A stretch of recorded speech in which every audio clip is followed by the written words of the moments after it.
All right, so this question is from NCRT, and you can read the question. The question says that you have uh, you have two inclined frictionless tracks, and the stone reaches.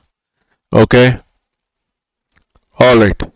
So let's put it this way, right? So I'll just copy the question first. I think I should have done that earlier. So you have a situation like this where,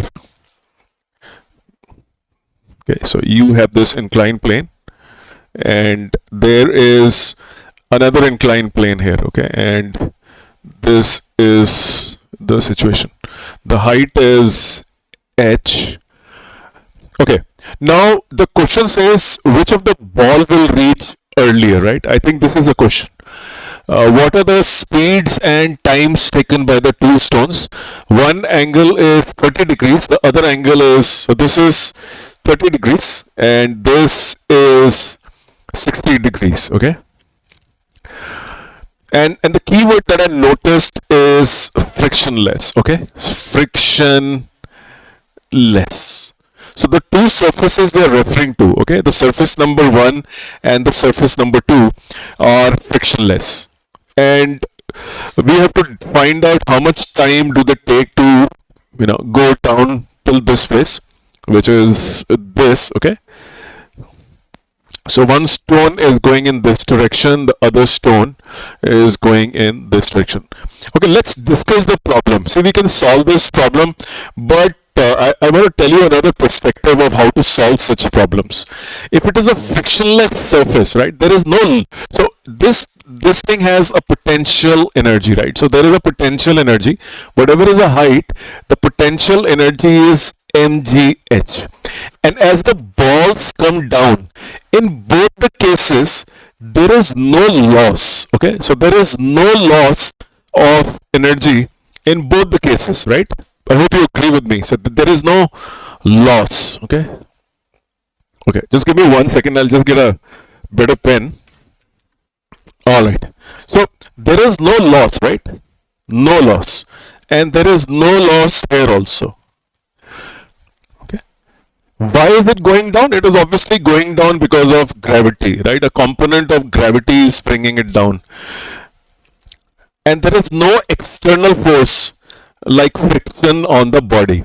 The potential energy is this. When you came down like this, there was no loss of energy. So there was no loss as you started going down. You're going down without any loss. Okay, so there is no loss, and therefore whatever is the energy here is the energy here, right? Whatever is the energy at this point, let's say this point is A, the same energy is at B. So I can write half mv square is equal to mgh, and I can subtract this and I can get a v is equal to under root of 2gh.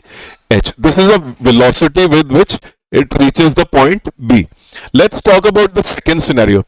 When you're going down from here, okay, you are not losing any energy.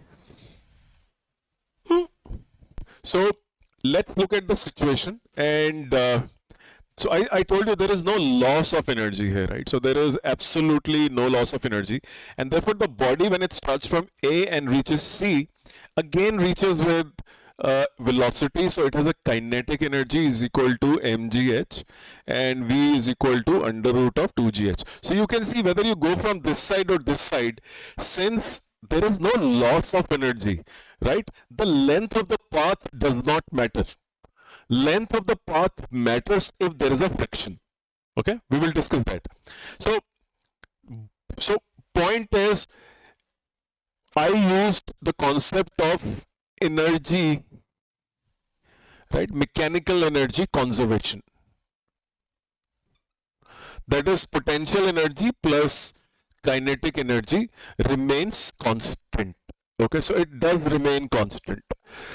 Okay, here the kinetic energy is 0, here the potential energy is 0, here the potential energy is 0, kinetic energy is this. So I hope, see, a lot of people will try to do this, students will try to do this with the help of kinematics, which is not a bad idea, but sometimes it's easier to solve the questions with the help of mechanical energy conservation, which is potential energy. So you see both the velocities are identical. And if there was a frictional force here, for example, the frictional force would have been some, some newtons, say 1 Newton, and the length of this path was known to us. Then as the body goes down, it starts with the mgh, right? It starts from mgh. As it reaches down, it loses the energy to overcome the friction, 1 Newton, multiplied by the length of the path, which is AB, and then is your final energy, right? Your kinetic energy. So you can see there is a loss, right? There is a loss. This is a frictional force. This is the path length. Okay. And similarly, this path length is less. Assume the friction here is also 1 Newton, but this path length is low, right? So mgh minus 1 Newton into AC is equal to half mv double dash square. So you can see this particular number, okay, versus this particular number.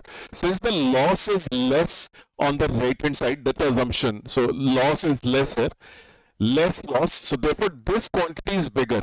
So the kinetic energy here is more than the kinetic energy here, because there was a loss here, more loss, less loss. So kinetic energy here is more, and therefore the velocity is more, and therefore this ball will reach faster, right? Because it did not lose energy to overcome friction as much as did this particular body did. So it slowed down considerably, took more time.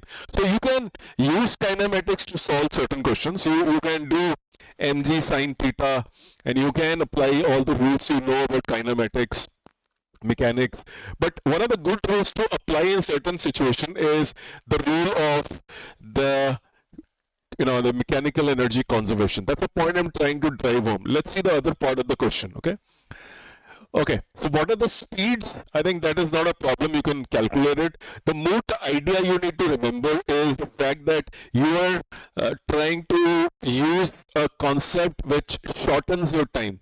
Now, in an exam like JEE Mains or NEET examination or SAT physics, for example, or if you have IB board or GCSE, you're doing MCQs, the time you have is very limited, and therefore you should know which particular concept will save me my time. That is very, very important. So I hope you enjoyed this video. Please do subscribe to this channel. You can see some wonderful videos on my playlist pertaining to work, power, energy. And thank you very much for your time today.